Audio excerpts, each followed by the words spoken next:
start this meeting because one of our norms is that we try to start and end on time. Before we get too deep into the agenda, I do want to introduce Diana Bird. She is with Open Arms. So at the board meeting last night, they approved the Open Arms curriculum to be used in our health classes to work with kids on basically alternatives to sex instead of jumping to sex. But I'm going to let you talk a little bit about the program, and then she did bring some things for the parents and well, we're all parents here, to look at and then ask questions if you have any, but we just wanted this team to be able to see it. Awesome. So thanks for letting me come. I appreciate that very much. And I love that you all are here. I think that's a huge strength of yours to be this involved in your family, the community, and the students. So that's really great. I'm not sure how many of you are familiar with Open Arms, but we've been in the community for about 20 years. We started off as a crisis pregnancy center and now have grown to be like a support system for families all the way around. We have men's mentoring. We have boutique things that parents can come earn bucks to come in and get free clothes, diapers, things like that. And we are now launching also what we call Healthy Relationship Education, and that's the program that I'm going to be leading. So it is a program to partner with educators, parents, and teachers both to help kids and students understand that there's more than sex in a relationship. Yeah, that it starts off with having healthy relationships and what that can grow to. So as a community health nurse and educated in something called sexual risk avoidance education, I have the knowledge base to talk all the way up to anything and everything they want to talk about. I actually lead the STI program at Open Arms as well, so I have all of that knowledge base that I can answer questions to. But what we really focus on is really on teaching kids, as once again, what is all put together within a relationship. So I brought lots of things for you just to kind of answer questions, help you to know who I am and what the program's about. I put together a few packets that have lots of different information in it that someone can grab if you want to. And then these are the actual booklets that I provide to the students when they actually come and we work with them. So if we do a full course, it's like 5 days, and that could be split up or put all together with that. And we start off talking to them about the fact that there's multiple components to who you are as a person. And we then lead on to about how do you feel loved, why that's important, what's your personality like, and why everyone's personalities have pluses and minuses to them. And then we go on to just talk to them about different ways to date and be in relationships, relationship red flags as well. And once again, have all those kind of conversations in that arena. We also do talk about role versus biology. And so it kind of helps us to kind of, once again, lay kind of all the different directions that students are being concerned about in their relationships with that. There is, and I just kind of wanted to kind of show you, and I got some visuals because I think they're a little bit funky to understand. There are 2 different main camps on how you teach healthy relationships. There's SRA, which is what we teach, and there's SRR, which is safe sex. So SRA, which is what we teach over here, is really wonderful because all the best research really supports SRA. It actually meets the optimal health model, which is actually what the CDC says is the best thing to do for any kind of public health education that goes out there. It's a primary prevention program. Again, everything that the CDC tells us to utilize when we're working on the prevention program as well with that. Has less side effects physically, emotionally, and economically. And it meets all the Idaho State health standards by being an avoidance-based program at all. So that's SRA. SRR, what they have on their side is this, once again, is that safe sex approach. It has the strongest financial backing to it. The media really supports this. You'll see this in every bit of the media is with that, and culturally it's very much pushed with that. So we get all the research and we get all the positive outcomes. Everything kind of supports us on teaching this direction. So that is the way that we as Open Arms along with lines up with what our mission and statement is when we educate with that. So it's two different camps within everything, but as I said, research aligns over here, and we love that we can utilize that. So with that, as I said, I have tons of research. I could talk for the entire hour. I feel pretty passionate about this. I love working with teens and young adults. I've been doing it all my life, all my professional life for sure. And I'm a parent of 4 myself, so I know that this is really important as well as we walk through with our young adults and our teens into what's in the next steps of their lives. What more can I answer? I was going to say. Well, yeah, I was just going to share with the group that just as a reminder that we do have health standards that require that we teach to healthy relationships. So this program aligns with that. But it also, I think, aligns with the conservative values of this community in that this is really kind of an abstinence-based model and approach rather than here's how you put on a condom.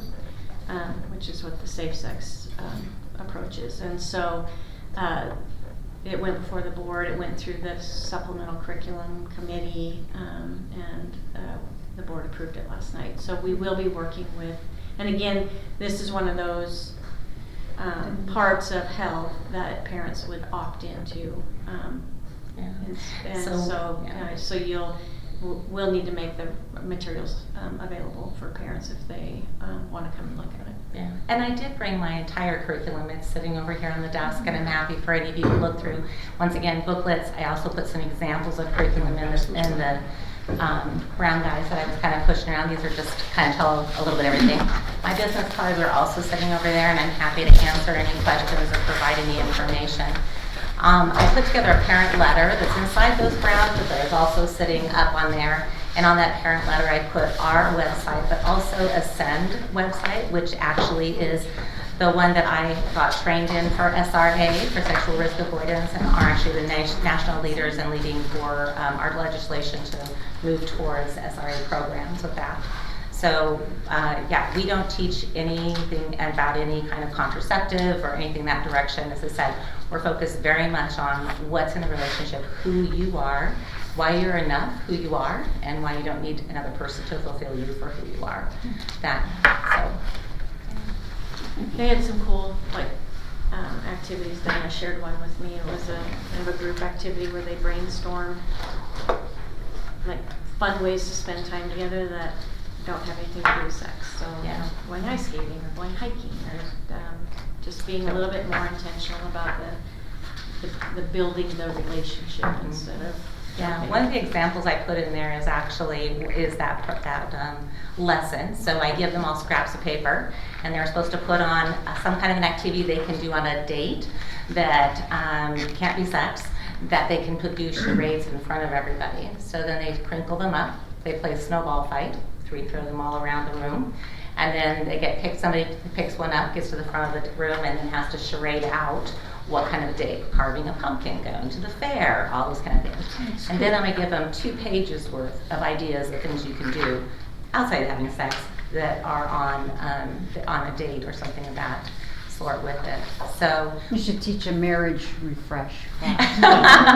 Well, those are things that we're actually very open to. Is not necessarily marriage, but doing parenting, where we can talk to the parents about what we're teaching, and so that they're more aware of what that curriculum is as well, and maybe how they can relay it into their own homes too, because parents are the best teachers. So it looks like they've adapted a lot of the love languages by Gary Chapman. That's a really good resource. Yeah. So the curriculum I use is psychology of Abraham Maslow. So some of the activities they have in here. Absolutely. Really, really great activities. Yeah. So it's all evidence-based. As I said, it goes off and has quite a few different models and theories that we work with. It is a secular curriculum. It does align with the faith base that we are as Open Arms, but it is a secular curriculum and is used in multiple secular school systems. What grade is this for again? 8th grade and up is what the curriculum is focused towards. Yeah. There is a younger one, but we just haven't launched to that. This is our first launch out, and then I'm hopeful in the future we can do more. 13. Wow, that blows me away. I know.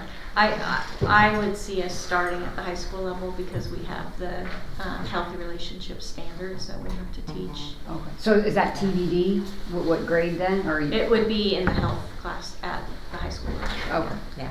So you have it available Correct. as low as 8, but you're going with 9. Yeah. Okay. Yeah.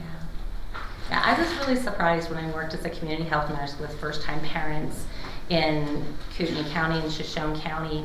I was surprised how many kids said that their first sexual encounter was at 12. And that really blew me away. It changed how I parented completely, on what I told my kids and didn't tell my kids and how we approached all of that. I was also surprised how many of those had no idea how to have a healthy relationship and how much I had to teach on what good boundaries are, what love language is, how do you feel all those things. So I'm excited for this curriculum because it fills in a lot of those gaps, and I think that students will, if they feel like they can have relationships that are positive outside of the sexual relationship, I think that that's a great positive for us. And actually research really backs that. Another part that I brought with me just shows that teens actually are, less teens are engaging in sex. More teens that are engaging in sex are coming back. Over 50% of them say, shouldn't have done that, and stopped actually with that.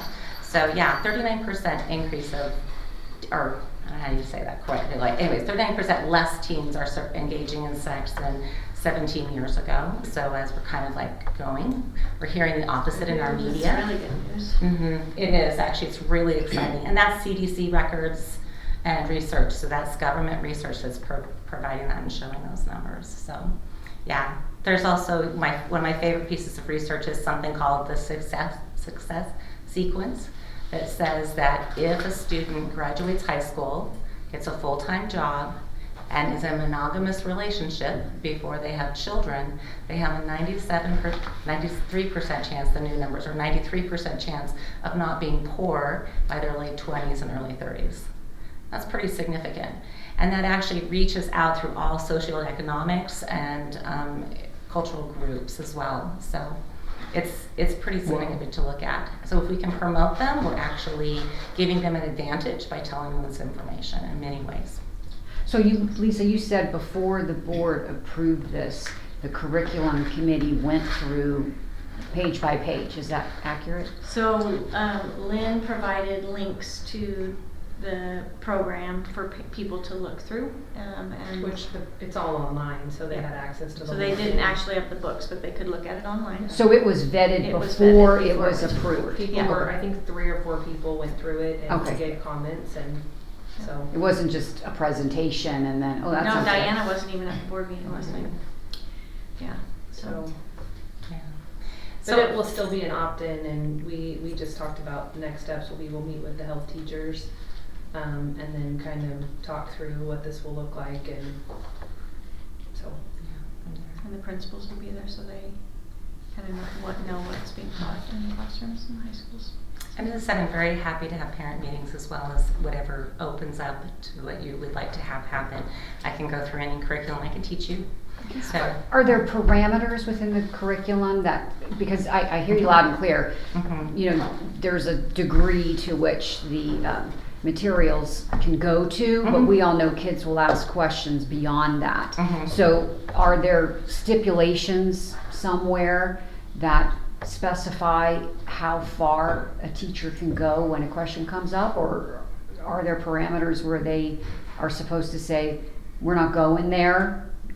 Yeah, that'll be part of the conversation when we meet with the health teachers, is because you're right, they're gonna ask some of those hard questions, and we have to give our teachers and the principals and Diana, if she's gonna be the one teaching it, kind of what that line is gonna be, and then where we direct kids back to parents to have those conversations at home.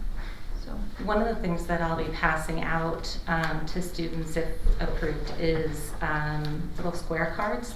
I just brought some examples of what they look like on like that.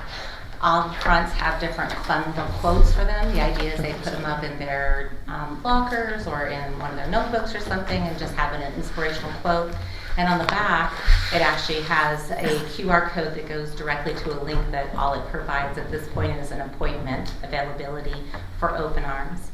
So one of the things that we'll be doing, we're expanding our clinic, and next summer we're going to be able to offer where you can come in a group and we can talk, or you can come in one-on-one and talk to a nurse as well and have question answered that way.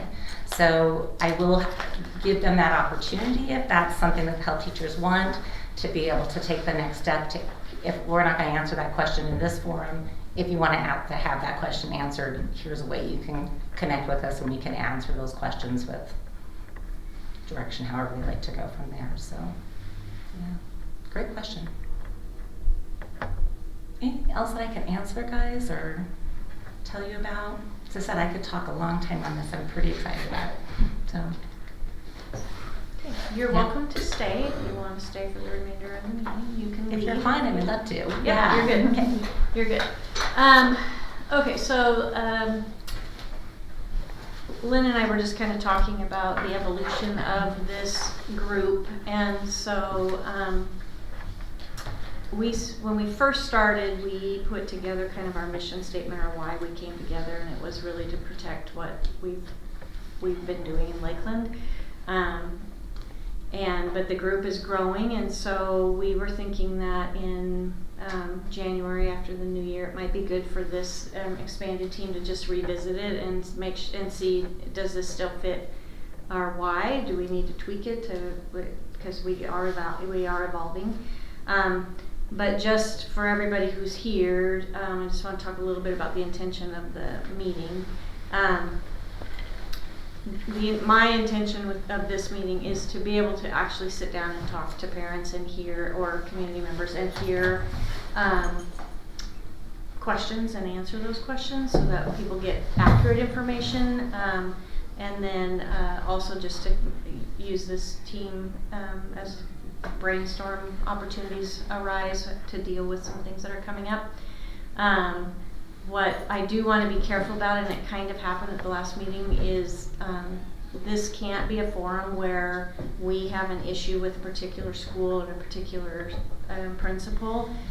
I can't solve that in this venue, and it's really not fair to anybody else to have that conversation happening about other people with the rest of the group here witnessing that. So I do want to make sure for those kinds of things, I'm definitely willing to meet with people and help people solve issues, but that would be in a private setting. So I don't want people to feel like I don't want to hear what you have to say.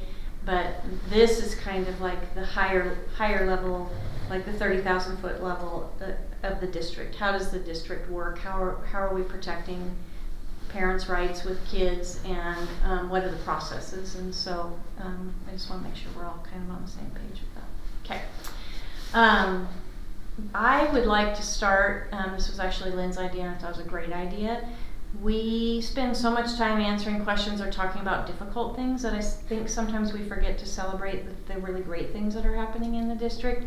So before we get into the questions, if we could just go around the table and share one thing that you're grateful for about the district, just to kind of set the tone. It is the season of thanks and giving.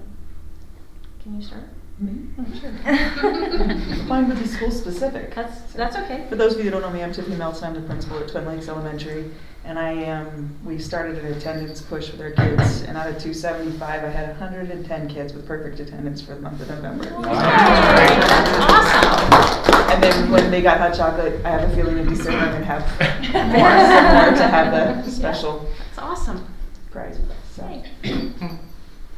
But I'm Mariana Cochran, and I'm the founder of Clean Books for Kids, so my primary interest is what's going on in the library books, both the public library, but specifically here in the school libraries. So I've been doing a lot of research with a couple other women who are donating their time. It's not hard, it's just incredibly tedious and time consuming. So, but we're happy to do it to help out. It's not fun at the time, but the outcome is worthwhile. And what I appreciate is Lisa's, and I'm not excluding you, Lynn, I got the reply from Lisa. I mean, you may have read about what's been going on at the Community Library Network. I mean, it's a dumpster fire in terms of how the community has responded and the opposition, blah, blah, blah. complete opposite response here when I made Lisa aware of some, they're just pornographic books, just period. That the fact that they're here, she was willing to act on it immediately. I'm just, for 2 years, all I've gotten is pushback. So I'm very grateful for that, not just for me, but for the community, for the kids. I realize there's more work to do to solve how it happened in the first place, but the receptivity, I bragged about you to my group, and it's just a breath of fresh air. Thank you. My name is Sarah Longstreet. My son goes to Lakeland High School, and I'm just really thankful for all the good things his teachers and all the staff there do for him. In fact, just today I got an email from his counselor, Mr. Vieira, that he's been looking out through the community to find someone to help mentor him with his potential career choices, and I just think that they've been so good to him. I'm Amber Stevens. I work at Ethel Elementary and PTU and a mom. But I think our biggest thing this year so far is I work in special education, and 37% of our kids actually met goals by the first trimester of this year. So That's we got to awesome. throw them a party, and we all got donuts, and they loved it. And they loved seeing like that there's all sorts of ages of kids that need a little extra help, and it was just they're like a big happy family now. So What's a PTU? the Parent Teachers United. Yeah. I would say for me as a parent, my kids just really love school, and my son, when we go on breaks, especially going into summer break, he actually cries because he does it, and I'm like, and I'm loving home. I'm like, it's me, and he's like, I just am really gonna miss it. So I love that they love it so much, because school isn't easy, right? The relationships, interactions you have, having to do things that are hard, the assessments, and those things are all definitely areas that can be challenging for them, but they genuinely feel loved and supported and love coming to school every day. And for me as a mom, I love that I get to see them like in the hallway, and I get to see those celebrations and celebrate them with them. I wish more parents had that opportunity, because I think you don't really get a good picture of what your kids' school life is like. They come home, you say, how was your day? And they either tell you the worst thing that happened and you're like, oh, it was terrible, or they can't tell you what they learned, because they're so tired. So to actually be able to get little snapshots in their day, I love that. So anyways, that's mine. Okay, I'm Peggy Murray. My son attends K-Tech, and we were working with Ms. Arnold for him to be able to attend, to be able to get through that program, because he's older than the other kids for learning disabilities and things. We are enjoying the district because we homeschool, but it's been nice working with this district because you have a superintendent who will step up for the kids, who will get the questions answered and get them in there. She cares about them. Other people that we worked with, like in Lakeland, this way, they've been willing to work with us. We've had some challenges, and everything just came together. And he's doing really well, and he's thriving, and I think that was really fantastic. So Glad thank he's you. doing well. I'm Paul Murray with Peggy. My son's really enjoying K-Tech. He hasn't been in regular school for, 5 years now? 6 years, I think. 6 years, and he's really happy to be back in that kind of curriculum. I'm Craig, and I'm extremely thankful for the teachers and staff at Lakeland. I think you guys do an incredible job. Many times a thankless job, but you guys support and care about our kids like no other, and I'm truly appreciative of that. My name is Judy, and I'm a grandparent and a community member, and been coming to these meetings for about a year, and I really appreciate the way that you two work together and communicate and get things done. And I appreciate your transparency and just the opportunity to have an open forum where I can meet other people in the community and listen to their concerns and maybe make a difference in an area that I may have a strength or not. Well, we appreciate you. I'm Nate, and I'm super grateful that I'm just allowed to be involved in my kids' education and checking over curriculums. And I think we have a great board and great leadership, so thank you. I'm Jacqueline Myers. I've got 3 kids in the district, and I'm grateful to have a principal that knows my name and I know her name and smiles at me when I see her, and it's a good feeling. You feel welcome at your school. Yes. Well, I'm Diana again, and once again, I am I didn't want to step out of line. I was gonna say, no, I'm just excited to see this group. It's really, and once again, so neat to see parents this involved. So it's a great thing to see. And I'm appreciative of Open Arms. You guys are a great resource for our community. Truly Thank are. you. I'm glad to hear that. I'm excited to have something that's going to be really good for kids.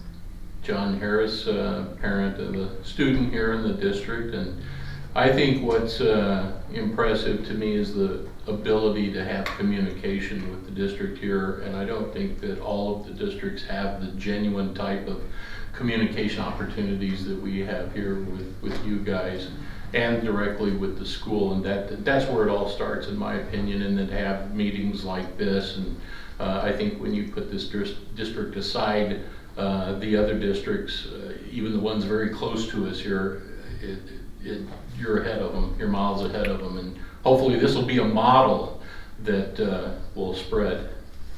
I hope so. Final frontier, maybe. Is that an Arizona State hat? I just have to ask you that. I found this hat in the parking lot of a Super One. I picked it up and put it on my head. I only know that because that's my alma mater, and I said, this is kind of some people hat on here. No, I did not wash it for Every life nightmare is going through didn't my wash head it. I just had to ask. I did, however, live in Arizona for quite a while and went to That's an elementary school. South That's Lake. nightmare. I meant to ask last night. Upset parents.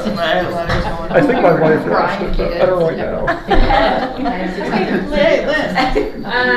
Get us back on track. I am a parent of 3 boys. My last one is actually graduating this year, and my boys went to Garwood, they went to Twin, Timberlake Middle, Timberlake High, and I was telling somebody today, like, honestly, they've had they're boys, and they're all really different. They've had normal boy struggles, but like they just all through Garwood, through Twin, they've had lots of people that have loved on them, and I just appreciate that there's all this community that's wrapping around and that just love my children, not as much as me, but they have shown my kids love and kindness, and I feel like they're a huge part of why I think my boys are really good people. And I don't know, Ryan might give you a run for your money with your youngest. Huh? Ryan might give you a run for your money with your youngest.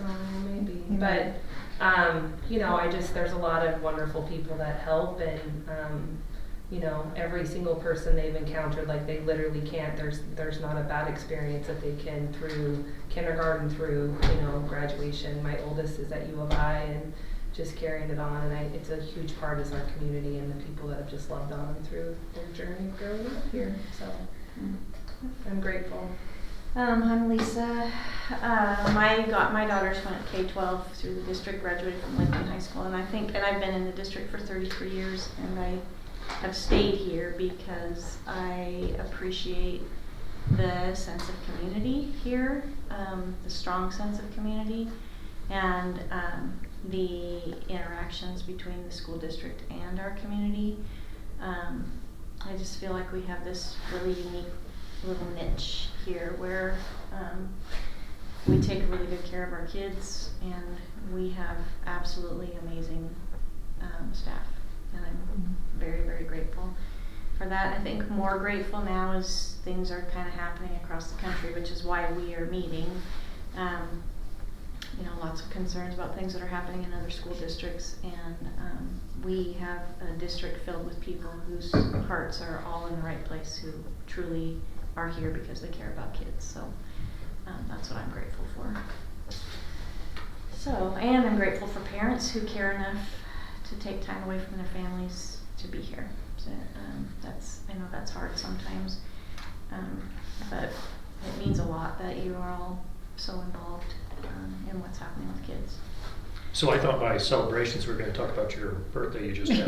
That's what I thought. You Where- turned 35 or something. What It's was- Sunday or something.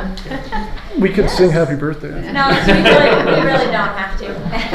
Maybe we find you a We free took care of hat. her during admin meeting today. Yeah, Nate's got a You hat. got his, If Nate gives you a hat, wash it Do not put it on your head. Every elementary teacher was like, Yeah. oh my goodness.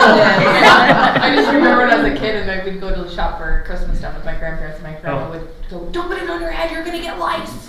Yep. That's my biggest verse. Just a side note, when I was a principal, if I had my hair in a ponytail, people would go, okay, do we have the letter lice? Why is split. my hair in a ponytail? I said, if we have a lice pandemic, like my hair is gonna be in a bun, and I don't want lice. So. Well, just so you know, cold weather, freezing weather will actually get rid of the lice on a hat. I So, think we're good then. There you go. Yeah. So, you know, Good it to has to know. happen Looks for good. 12 hours. Well, thank you. Yeah. I like it. Alrighty. Okay, so before we start the rest of the agenda, the first question on the agenda each time is just questions from people who are here that didn't get their questions on the agenda. So does anybody have questions that they would like to have addressed?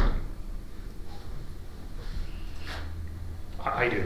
I've got a list of questions that was sent to me, and I have a couple of my own. I don't know if you want me to just go by, put up the topics, and then, or you want me to ask all these questions? How do you want this done? One question at a time.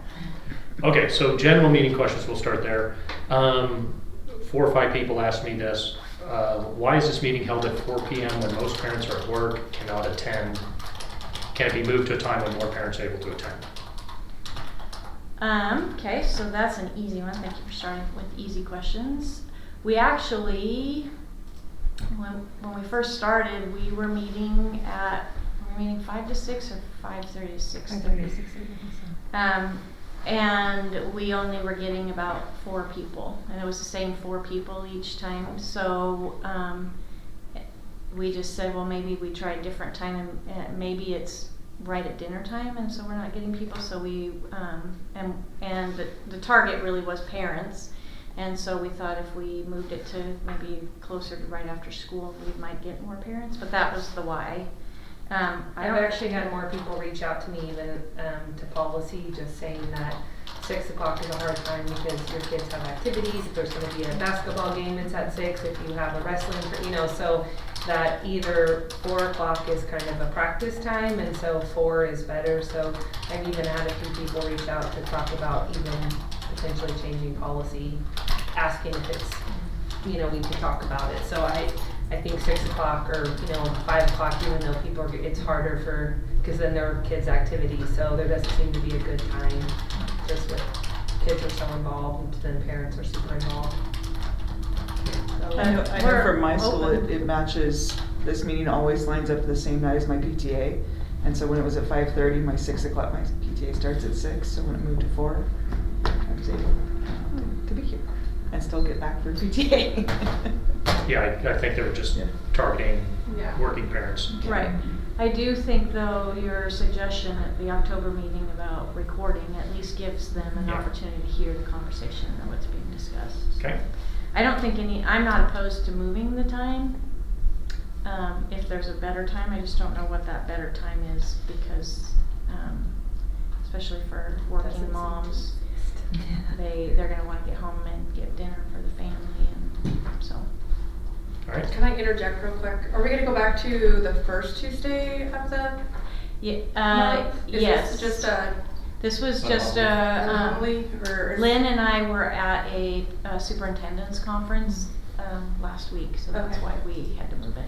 Okay. Yeah, it'll go back to our normal. Okay. Thank you. Although, is it the first? It won't be the first Tuesday in January either, because we'll be on Christmas vacation. Okay. So it'll be the.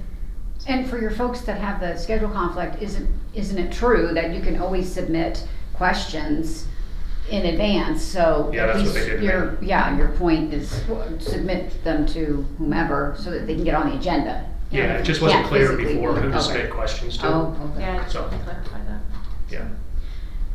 All right. The next one, I think your you're going to readdress in January was the charter or purpose of this meeting. So, and I already know the answer to this because you and I talked about this. Can meeting minutes and agenda be sent out or published prior to the next meeting? They're hard to find on the district website.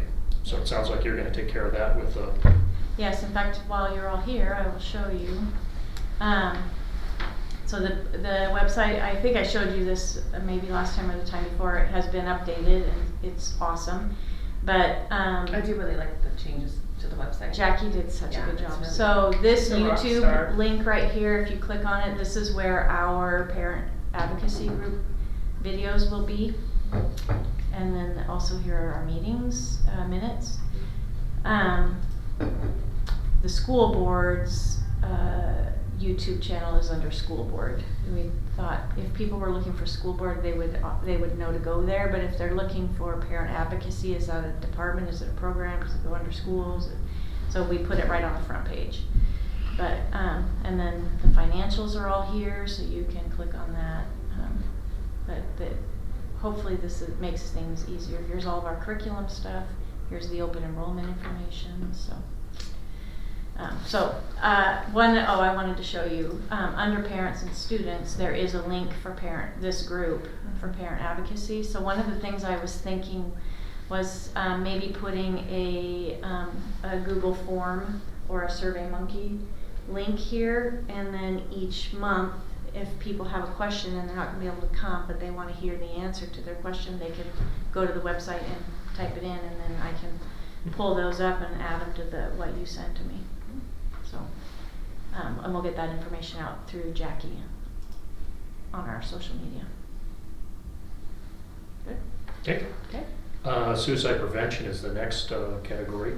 Okay. Why was the suicide prevention policy sent out for parent review so drastically different than what the state recommended? So, what is important about policy is policy should be kind of the broad brushstrokes, the overarching, like we have a suicide prevention program. This is the person that's going to be in charge of it. Just kind of the broad brushstrokes, and then we actually in our crisis plan have all of the protocols that I think are kind of called out in the other policy you're talking about. Okay. But we don't put our crisis plan out for public consumption because it has all of our safety stuff in it. So, so those pieces are all there. So we didn't link them back into the policy itself, but we do have all of those pieces. Okay. Next one. Why are so many of the suicide prevention programs instilled over the years being removed or reduced? They list Run for Life, Life Awareness. They mentioned the suicide prevention policy, Sources of Strength, Heritage Health. Still typing 1 second. Do you want me to repeat that? Or? I'm just putting my answer to the last one on here. Oh, no, I'm sorry, I'll wait. That's okay.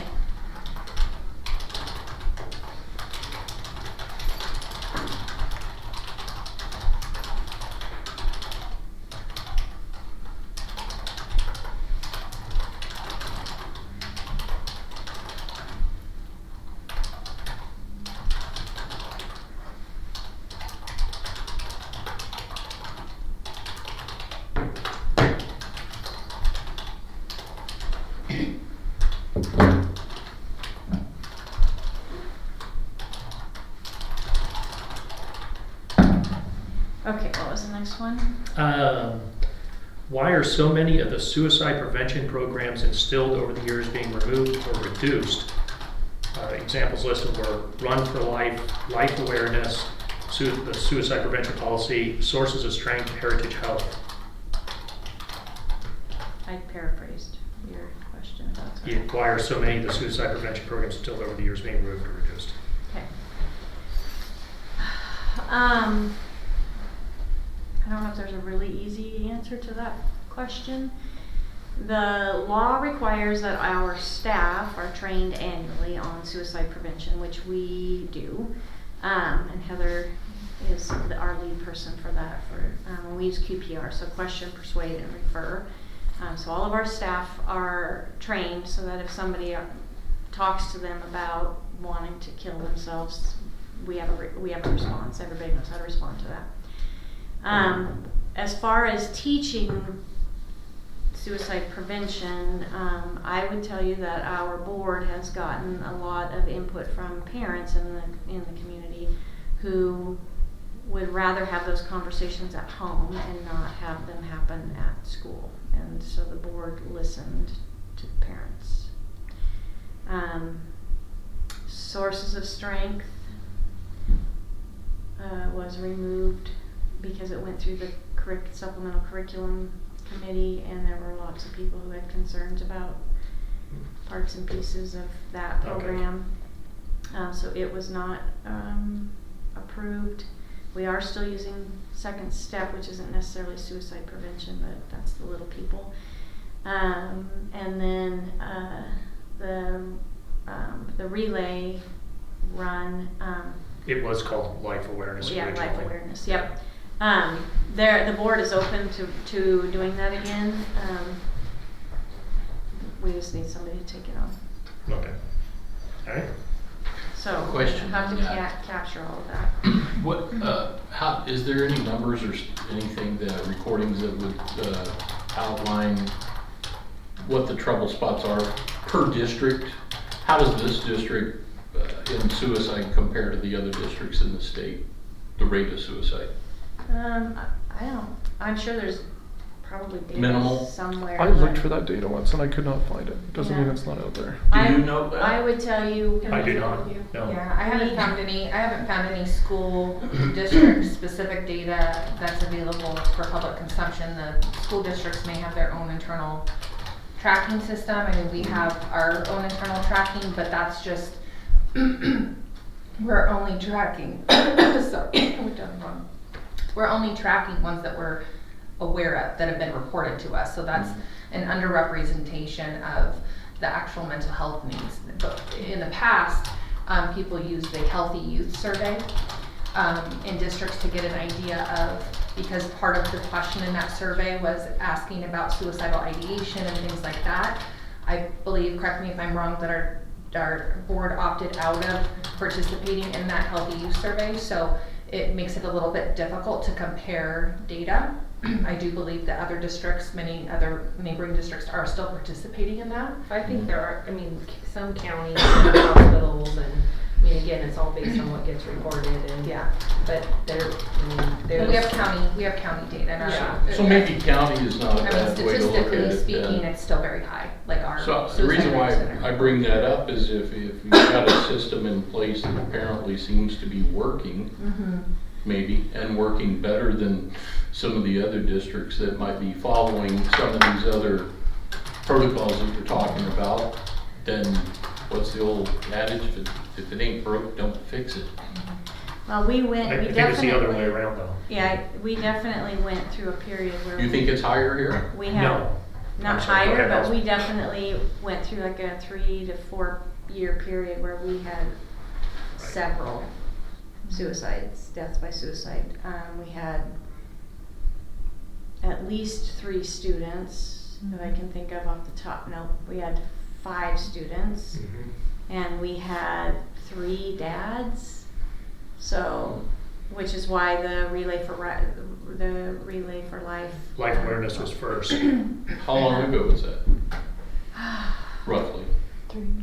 The last suicide was just over 2 years ago. 2 years in November. So a few years back when you're talking 3 to 4. Yeah. Yes, and then so what the district started working on was putting together these prevention programs, and now it seems that they're being changed or reduced. Yeah, I was just curious to see how they measure up against the way some of those programs that you're talking about have been implemented in other areas. Is it really having that kind of an impact over and above what's being done here? It appeared that it was. Really? Yes. Can we see data on that?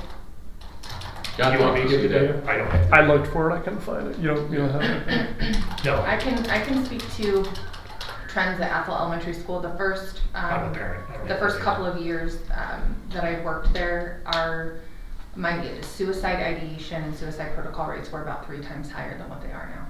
At one point, Here? Yes, at one point I had the highest rate of suicide protocols conducted by any elementary school. Now we started implementing some programs and then we developed suicide notification protocols and things like that. And the trend that I've been seeing seems to be trending down, but we still have periods of time where, statistically speaking, our rates are higher. Usually springtime is higher. And also for us, October, November seems to be kind of a higher point as well. Are you speaking right at Christmas time? actual suicides No, or protocols? Just protocols. Oh, okay. So there was a report of a student making a suicidal statement and Mhm. and whatnot. For us, the suicides that I was directly a part of as responding in our crisis response team, the concerning part about those, and I think this is probably what Craig is alluding to, those were students that were not identified. So nobody had any idea that those students were suffering, and they were socially well connected, they were athletes, they had supportive families that by no means would have fit a profile that would have made you think that they would have done something like that. So I think it's unnerving to people that have close relationships with people that have experienced that trauma, because it seemed very unpredictable. They seemed fine. Yeah, they seemed fine. Yeah, and they weren't I fine. was surprised. Yeah. It's a shame. Yeah. Okay, Craig, do you have any more? Yeah, is there any type of standardized testing at the middle school and high school? And if so, where are those published? Where are these published compared to previous years?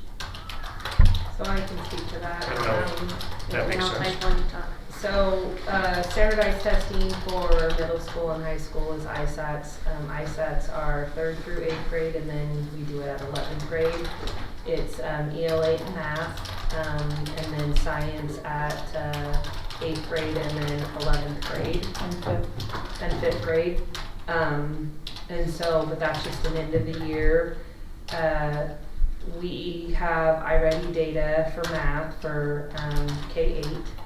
We are struggling. We're actually, when Lisa and I were at a training 2 weeks ago, a week ago, we struggled with trying to find really quality summative assessments or standardized assessments or even criterion referenced assessments for middle school and high school, because a lot of the programs, because high school gets really specific, so it's not just math and it's this pendulum, it's you have algebra and then you have geometry, and so having kind of that more siloed math is how the companies kind of say it, they struggle. So a lot of companies, they just go, there's an assessment tool that just goes to K-8, that's kind of the extent of it. ELA is a little bit easier, but we've just struggled with finding equality. So when we were at our training, we found another option. If you've heard in the board minutes, Alex was one of the programs that was kind of not necessarily a standardized assessment, but it was a pathway with an assessment. The board, we didn't go that pathway because of all the AI components attached to it, but we've just struggled. Ramona has given us a couple of examples. We've looked into those companies, same concepts, are not great. So at our last training, we have some options. So we're going to set up a presentation of, and it's not like curriculum, it really they do have curriculum options, but it's really just having some type of measure. So beyond just the ISAT. So there's some kind of predictor, benchmark type data so that it can help inform instruction for teachers. So all transparency, we're struggling at middle school and high school specific to that. They have their own end of the course assessments that they do. They do have some common assessments, but it's not standardized, it's not a nationally normed, it's not a criterion referenced assessment. So we're trying to have something that's a good predictor for us. And so with that, I've been searching. So it's just not good. The ones that we have found, they're K-8. If we find a K-12, they're not quality. And I would rather the teachers do their end of the course assessments and not spend time on a big standardized measure that takes 3 hours that's not beneficial. So While she's talking, I'm trying to see if we have anywhere where it's there's at. longitudinal. I guess, how do we know, and I'll paraphrase this, how do we know how well the high school or the So middle you can school see is it- trending? You could see it on ISAT. So every year I do a data meeting with the board, and I give all of that. You can see cohort data. I think it goes all the way back to, I'd have to look, it might be 2013. And so you can just see cohorts that have gone through third all the way through high school. You could look at current data. You can see iReady data. We have some at periods of time. We've had some ELA measures. We just haven't had historical because it's not, maybe we did it for a year or 2 years. Again, if it's not quality, we discontinue. So, but that is public because it's part of the board meeting. We do kind of a curriculum data workshop. It's probably, I think we did it this year in July or maybe the very beginning of August, but if people want to see it, I can give them access to it because it is shared with the board. It is public. Okay, but it's, so it'd be in the agenda? Mm-hmm. Okay. Yeah, but I can email it to you if you just email me. I can send it that Yeah. person. Lisa, what was that, what you had there, the website, was that it? Yeah, I'm linking this, I'll put this. So you'll just throw that in the notes? Mhm. You're Okay. including the state report card. Yeah. Yeah. Perfect. So. But we are struggling. There's just not a lot of great assessments out there for middle school and high school. Elementary teachers would argue some of the measures we have are not great either for elementary, but I don't think, people aren't in love with the ISIT, people aren't in love with ISAT, but it is Yeah. our measure. So, yeah. So. I'm almost done, Lisa, I promise. Yep, you're good. The next couple of questions are mine, and it's on finances. Okay. All right. Ready? Ready. So who has the ultimate responsibility for district finances? Is that you? Is that the board? Well, ultimately, the board is Okay.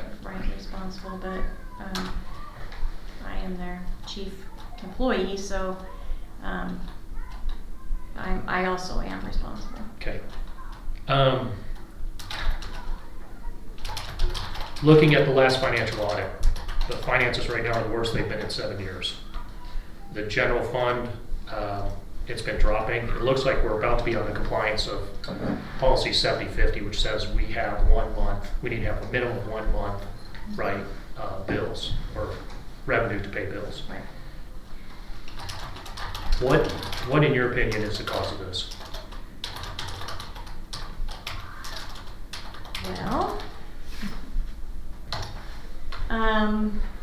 there's, I guess, a whole host of things we can talk about. So let me write the question down. What is the cause of the decline in fund balance? I'm just paraphrasing. That's kind of what you're asking, I think. Yeah, I mean, looking at I happen to bring the chart from the audit, and you can see it's a significant. Right, and part of it was intentional because the Yep. board took some of the almost $3 million of fund balance and moved it into capital projects because they hadn't authorized the running of the plant facility levy the year that it expired. Couple years ago, Mhm. yep. So they used, and basically what we did, part of the reason that the fund balance was as high as it was, there were two things. One, when Becky first was hired as a superintendent, she inherited a fund balance of negative $16,000, right? And we were taking loans out to pay our bills. Right. So then we ran the supplemental levy, and she significantly increased it. But when we did that, the first 2 years that levy was in place, we did not spend. We did not spend money. So basically, the supplemental levy was what increased the fund balance initially. Yep. Then once we got it to where we were more stable, we weren't having to take the loans out, and we had a healthy fund balance, we started spending money. Well, then COVID hit, and we had all the all the COVID dollars that came in, and the district, I think we got close to $8 million between the 3 pots of COVID money. The first one was small. less than $1 million, but then the second one was 2 point some million, and the last one was 5.6 million. So. And I assume there was certain restrictions on what we could and could not spend that money on? Correct. Everything had to be tied back to COVID, but what we did was we would use the COVID dollars to pay for staff or to pay for things that were budgeted, and then we took the money that was budgeted from the general fund and put it into the fund balance. So it kind of became like the shell game a little bit, but that's how the fund balance got to be as big as it was. And then it, when the board made the decision to move the $3 million, they did that because they had made the decision the year prior not to run the plant facility levy, and we knew we had things to do. So they moved $3 million out. The other $2.5 million, we, nobody knew that that's where we were going to end up because that information just wasn't shared. So at every board meeting, the financial presentation to the board was, we're tracking perfect to budget. This is what we're anticipating the fund balance is going to be.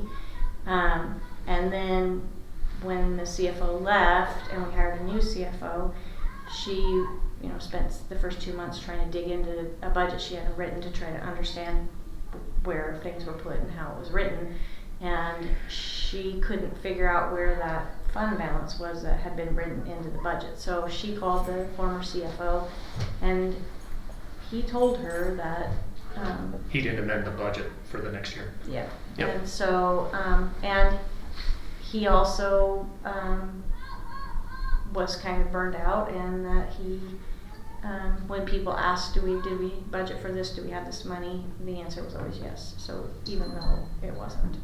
So he knew we were going to eat into the fund balance, he just didn't realize that it was as much as it ended up being. But we meet weekly as a district leadership team, and we have a budget section on there, and there's nothing is approved. And even, Becky was the one who started that, and it's a great process because then it's the whole team talking about where's the money going to come from for that. Who's in that meeting? So it's the CFO, the treasurer, HR director, and then Lynn and I, and the federal programs director. But the board isn't. The board doesn't have representation. Mm-mm. No, but it's just our weekly check-in, and so anytime there's a request from a building to spend money, it goes through that budget process, and it's either approved or denied based on, did we budget for that? Do we have that money?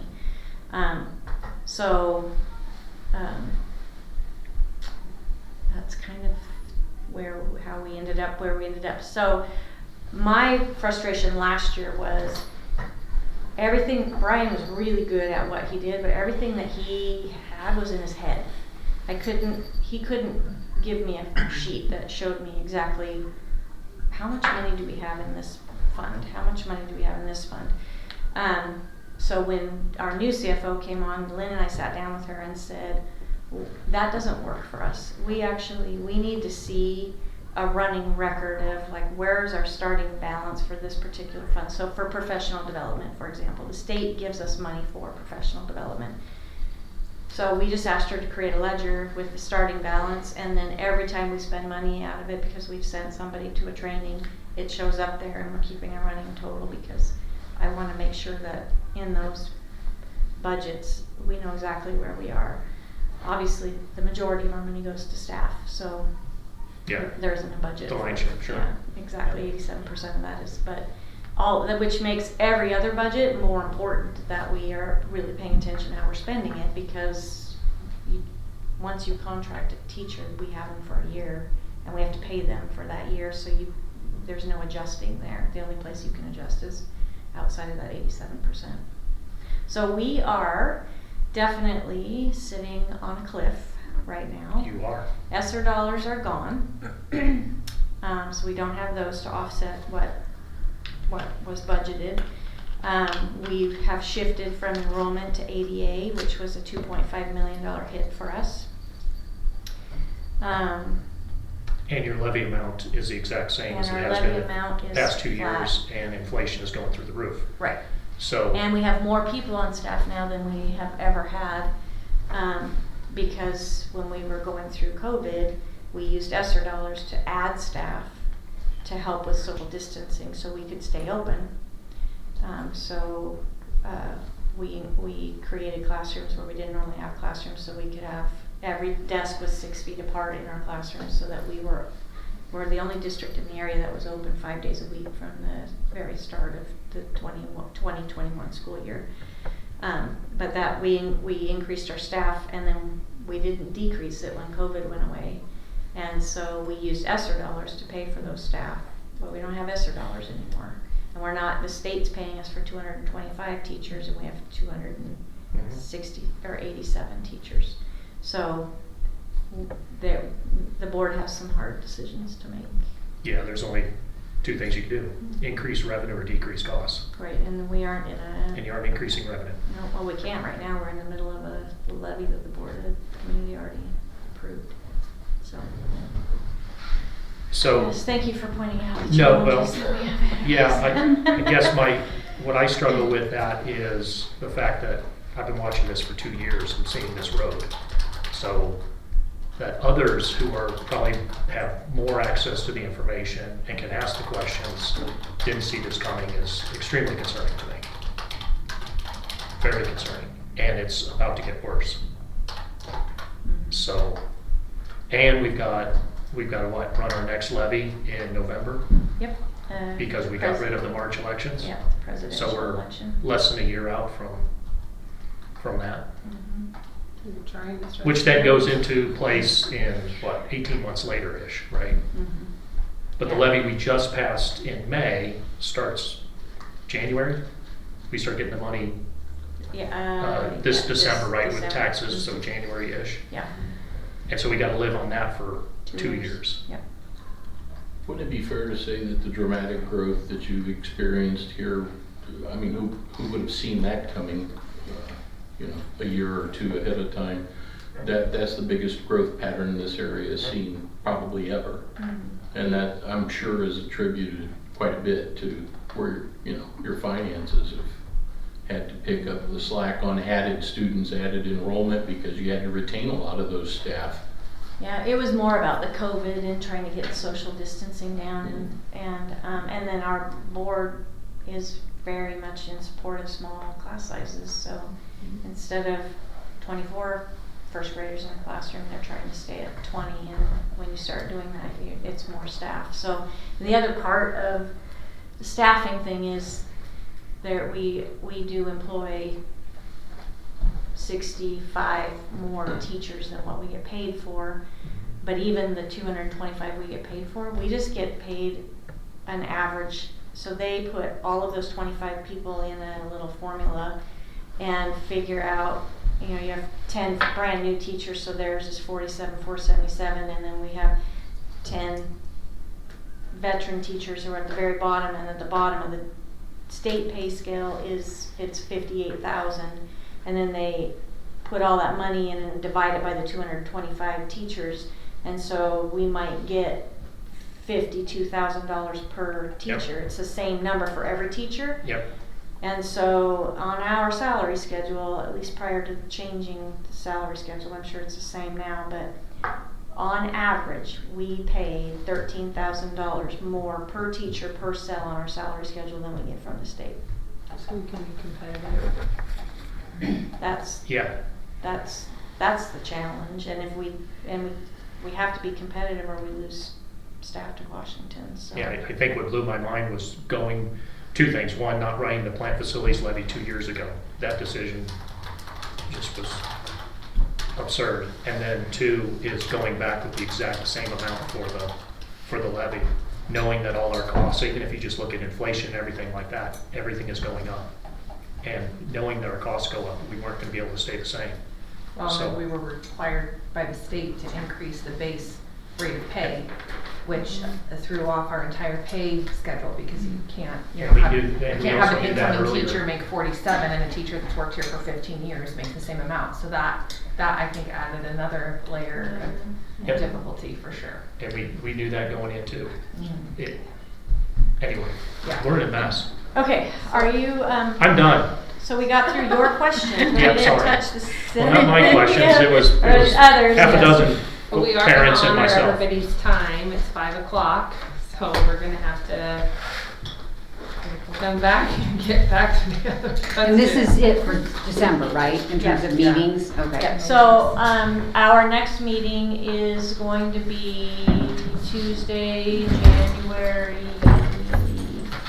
9th, I think. It'll be the second day back, Tuesday, January 9th. From school. Thank you, everybody. Thank Yeah, you guys. We have a Christmas lunch. Oh, have fun. Concert, yes. I'm gonna do that right now. Oh, thank you. You're welcome to keep it if you'd like to. No, it's- No, okay. I'm good with it. Thank All you right, so much. thanks. I'm very familiar with your organization. Oh, thank you. Thank you. Uh-huh.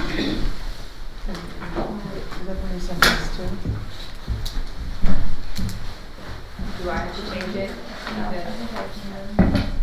Nope. You can do it right now.